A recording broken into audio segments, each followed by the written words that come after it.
Dead or alive, you're coming with me. Alright, here I am. Here's my freaking review for RoboCop. For this episode of Threeview, we are going over the movie RoboCop. Today we watched RoboCop, the new one, with Joel Kinnaman. And I think I might have been the only person to enjoy it. The direction of the film was overall competent, but not especially thrilling. They did some shots that were in night vision and some shots from RoboCop's point of view, kind of like the original film, but honestly I didn't feel it was anything special or any huge improvement, or even as good as the original one, really, in terms of creativity and artistry. Just felt kind of bland, which is kind of an ongoing theme for my overall thoughts of the movie as a whole. The overall direction of the film, to me, felt kind of like your basic action movie. There wasn't no really cool camera work that stood out, or there wasn't nothing no following bullets or nothing. It was your basic action film. There were no shots that really blew my mind, but personally, for me, the direction and the camera work and that sort of thing is something that I pay attention to, like, after the fact. Like, I need to watch it a second or third time to really get the point of certain camera angles or stuff. I'm a lot more, like, dialogue or weird stuff like that minded in that. I don't really notice the camera work instantly, so I don't have much to say about that. This is the future of justice. There was a pretty good amount of CG. The CG overall was competent, I would say. There was a scene where a man had robotic arms, and he was playing an acoustic guitar, and I thought, wow, the CG in this is just fantastic. Special effects had a big role in this movie, but it wasn't poorly done. The Ed 209s from the classic film were also in this.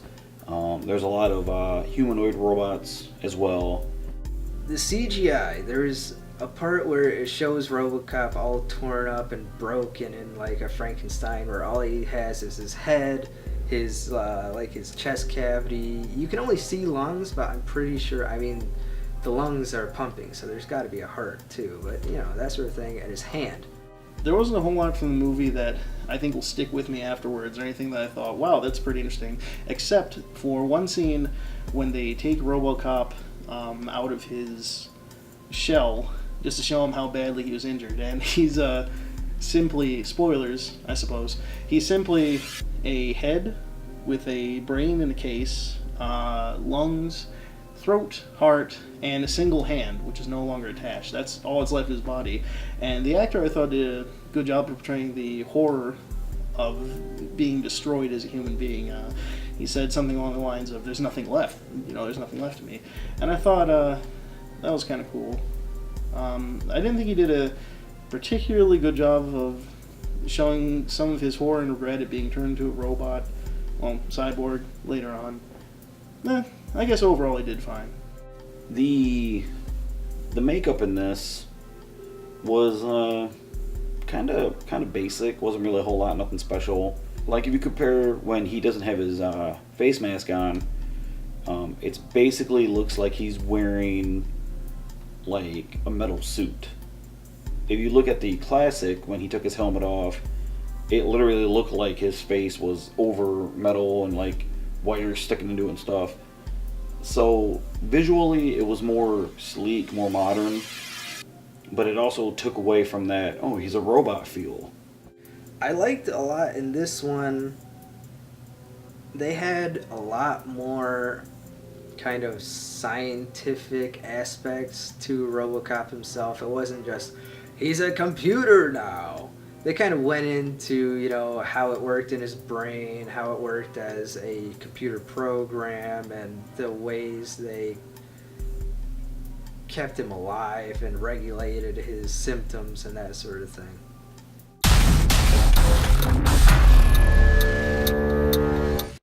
about an hour into the movie is when I started looking at my watch.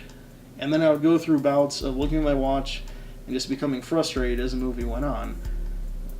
I just couldn't get into it all. And again, it's not because I was comparing it to the old film. It's because this film by itself was just not interesting to me. It was average at best. I think all in all, I would recommend it. There's some things in it that kind of, you kind of question based off the classic. But for being a remake, I thought it was pretty good. I don't see this film becoming in any way a classic like the original RoboCop. I see this film being yet another completely forgettable remake.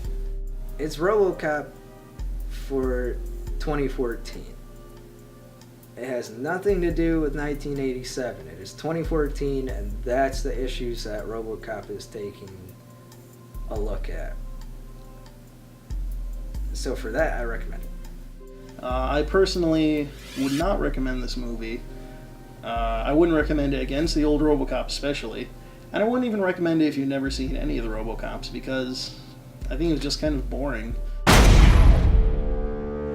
Thank you for your cooperation.